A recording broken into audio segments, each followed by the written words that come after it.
This video is going to be a film study look at the Lions' young defensive linemen and how they performed in Thursday night's loss to the Giants, mostly with a focus on Brodric Martin, who ended up with 4 tackles. They have him for a pair of passes defensed. I only have one on film. I think he's a big X factor right now, especially with DJ Reader, possibly missing time at the beginning of the season. He hasn't even practiced yet. Another guy that was a big factor, at least on one sack, was Nate Lynn. I thought he looked extremely quick and aggressive. He had one very distinct pass rush win. It was a spin move against the left tackle, who I look at as a pretty good player, number 75 for the Giants. Lynn, if you don't know, is an undrafted free agent, a defensive end from William and Mary. Very disruptive multiple times. I've mentioned him a couple of times in some videos during the training camp sessions.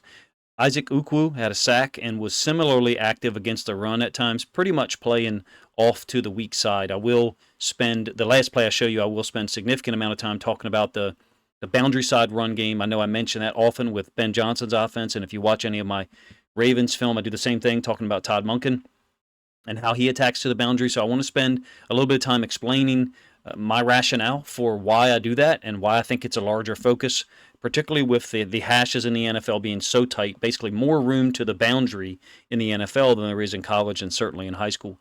On the flip side, or the other side, literally, James Houston IV over to the strong side wasn't nearly as impressive. And you guys know how difficult that is for me to say. He did have one nice pass rush move outside that I'll show you here. It'll be the first play we go over.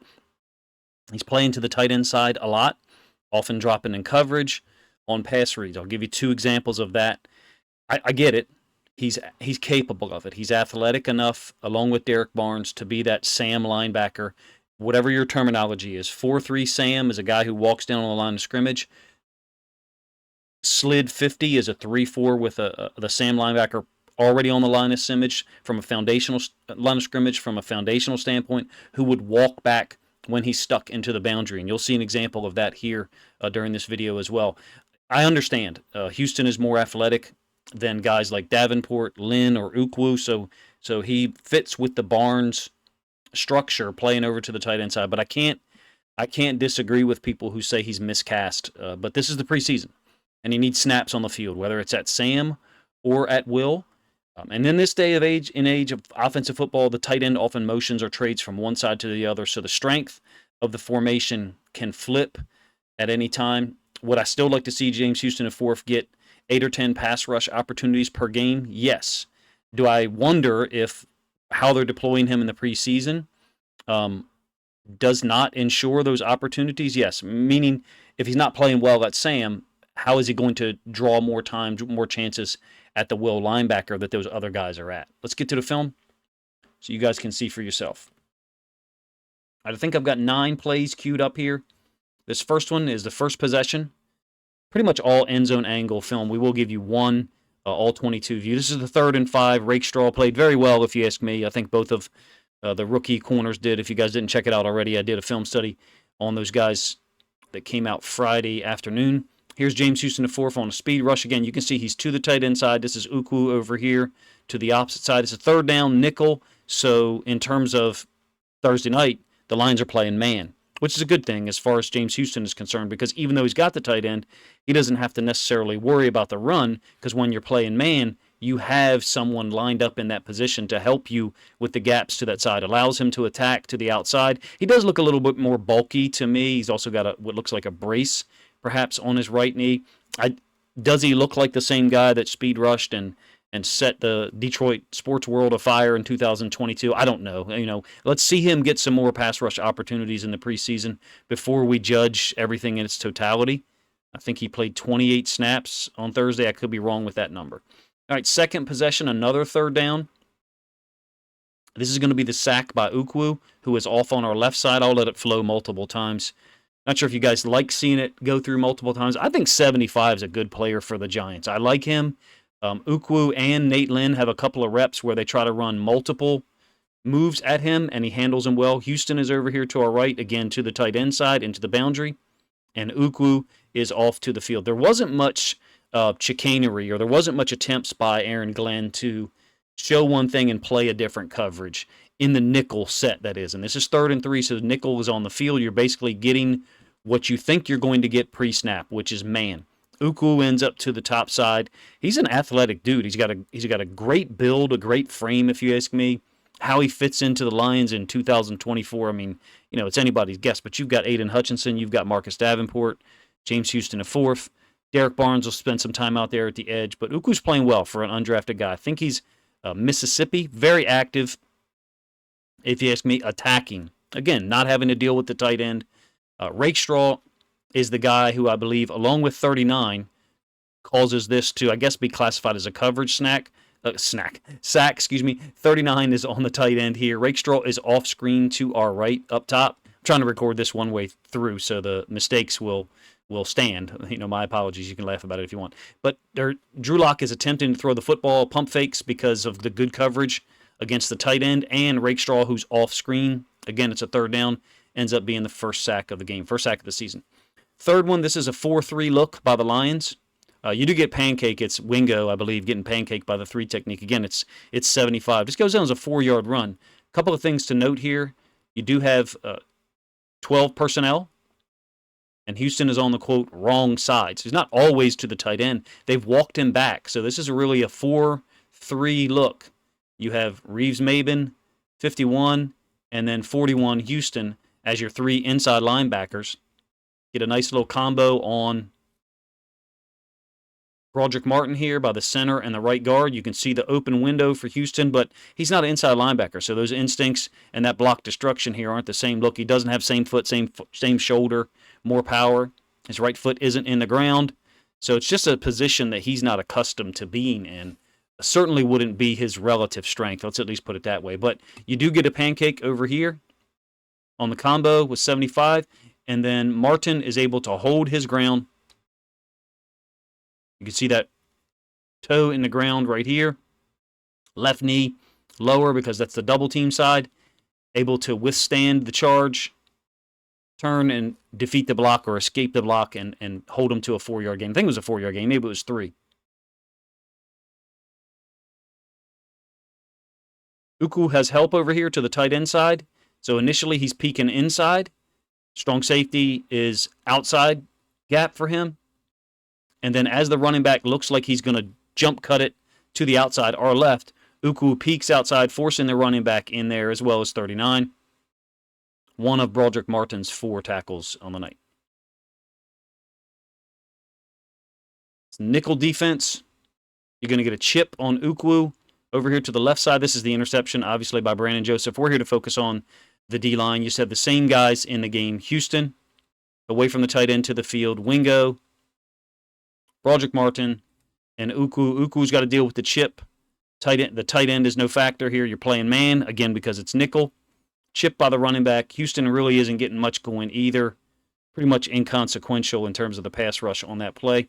That was a 3rd and 9. I think that's the part that strikes me a little bit, is that those guys aren't attacking more so. Interesting that the Lions are giving these snaps to Wingo over here.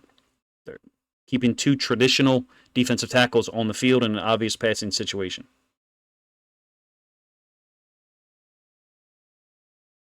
To illustrate what we're talking about when James Houston's dropping out, Sam linebacker up here, it's 12 personnel. This is that 3rd possession still, the one that culminated with the interception. Houston getting a quarterback hit. You can see it's a zone defense against 12 personnel. Talked about this in the video I did on Rakestraw, Arnold, and to a lesser extent, Amik Robertson.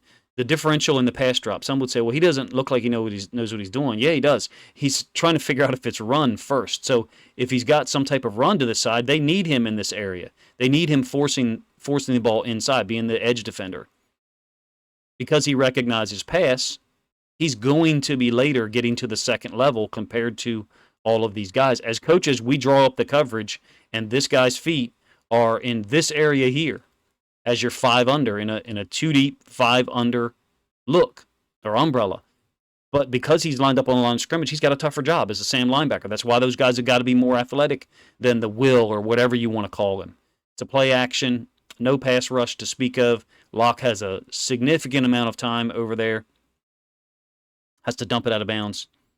Houston with a hit. It really was that simple going back and looking at the film a second time. Early in the game, 12 personnel zone. 11 personnel, your nickel on the field as a Lions defense, man-to-man. This is fourth possession now. You've got Lynn on the other side.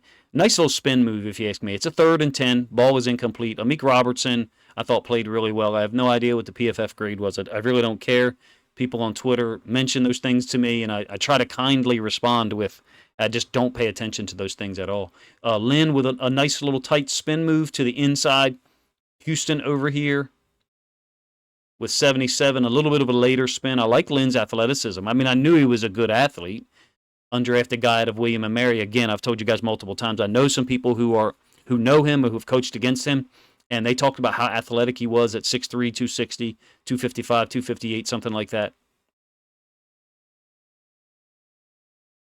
Kind of a soft bear technique here by 51. He goes for this juke a little bit by the tight end, 47. You can see he's lost his balance here. Really big step. You almost kind of got to commit. Either play it from depth, 4 yards deep, or play it from the line of scrimmage if you're going to be in a bear. We would call it bear, when the inside linebacker's feet is on the line of scrimmage, inside shade of the tight end, and we're going to go ahead and we're going to force an outside release. Here, similar alignment, except he's 1.5 yards off the line of scrimmage. One little juke fake to the inside. Still in trail man, but you presumably got help over the top. Martin and Lynn on the sack here. I'll show it multiple times like I have the other ones. Credit to Lynn. He's trying to run moves against 75. Again, I think 75 is a good offensive lineman. Phil Simms and Carl Banks were talking about him a lot. But you got a swat and then a swim from Brodric Martin, able to get away from the center. He's dealing with the center and the left guard initially. He's clearly the guy who gets the win, I guess, against the center, even though there is help from the left guard, just a little punch. And then the left guard is working to the outside. You can see 75's got a shot up under the chin on Lynn here, who responds, trying to rip, eventually can't get out and knows it. Spins back in. The left guard has come back over to help. Stays with it, gets a sack. Definitely one of those situations where the guy who gets the sack wasn't the player who was most disruptive. Over here to the opposite side, Houston dealing with the tight end again. You can see him reading on the run, trying to determine, okay, are they going to block me? No, I got a pass set. Now I got to go. So his rush is delayed. He's not going to be as upfield. He's got more responsibilities than Lynn does. This is a 1st and 10, by the way, in case you don't know. That's why you see the zone dropping by the inside linebackers and the nickel defender who starts out just off screen to our left. You guys can't see him because there's a little bit of a frame in the way. One of the examples of them having the boundary side safety down and then dropping him out. Here is the nickel defender. I think it's Robertson. Letting a guy run past him, so clearly a zone alignment post-snap. Cool to see an undrafted guy get a sack from a conference or a school like William & Mary. Last one. This will be one of Martin's 2 PDs. I couldn't find the other one. Great job, if you ask me, of getting his hands up. He's a big dude. And with DJ Reader possibly being out, you may need him more in week 1 and week 2 and early in the season than you presumed.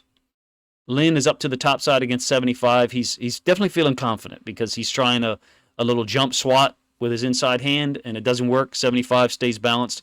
Like I said, Phil Simms and Carl Banks talked about the Giants' offense being really upgraded. And this is nice timing, if you ask me, by 75 to get the right hand. Basically, he's destroyed the move already. Martin is again dealing with 2 offensive linemen. It's a zone delineation. Ball is tipped and ends up hitting, I think that's Hodgins in the head because it clearly wasn't. That's not Hodgins. That's Allen Robinson II, sorry. Ends up hitting him in the head. Final point about Houston. I don't think I'm making excuses for him. I'm just explaining to you why he's not attacking as much as Nate Lynn. He's dealing with the tight end at first. Tight end inside release. There's no hands on. It is a 2nd and 20. He's got the tight end crossing his face and then the tight end releasing inside and then the running back crossing his face. Crossing his face means getting closer to the sideline than Houston is. So, yeah, there's a little bit more going on over to that side. And I remember in 2022, this was James Houston IV. Meaning he was the guy who was further up the field than whoever was on the other side, even Aiden Hutchinson. And people would say, well, he's quicker, he's faster. Well, he may be. He may be quicker and faster than Aiden Hutchinson. But the point is, when you've got more to deal with, the tight end, the running back, it is going to slow down your rush. I think that's pretty obvious. It makes sense to me. If it doesn't to you, or maybe you've heard a better explanation from someone else than I just tried to give you. In any case, thought Brodric Martin played really well. I was surprised and impressed with Nate Lynn and Isaac Ukwu. I believe he's from Mississippi, but it might be Ole Miss. I'm not sure. Another undrafted guy. Credit to the Lions for bringing in multiple undrafted guys in the last 2 or 3 years on the edge. Some would say that they're going cheap. I think with all the cap room that's there, it's a smart move. Give James Houston IV, Marcus Davenport, an opportunity to be that guy over on the other side. Is James Houston IV getting that opportunity? Right now, after one game, no. But it's too soon, if you ask me, to be judgmental about it, even though I'm a huge Houston IV fan, and I'd love to see him get 10 or 12 sacks. It's too soon to judge. I'm glad that they're having him play over there. I'd like to see him in the second or third game, maybe let him play on the opposite side and rush more. You guys let me know if that fits what you think, if that fits what other Lions content creators and media are saying about the game. I thought both team defenses played well, obviously in the first half, impacted by the rain. The Lions didn't put in as many of their starters. Brodric Martin got a significant look, if you ask me, and I think he responded well. Appreciate you guys' time. If you think other Lions fans would enjoy this film study look at the Lions D-line from Thursday night's game against the Giants, then please consider grabbing a link to this video, sharing it out on social media to help this content get more reach.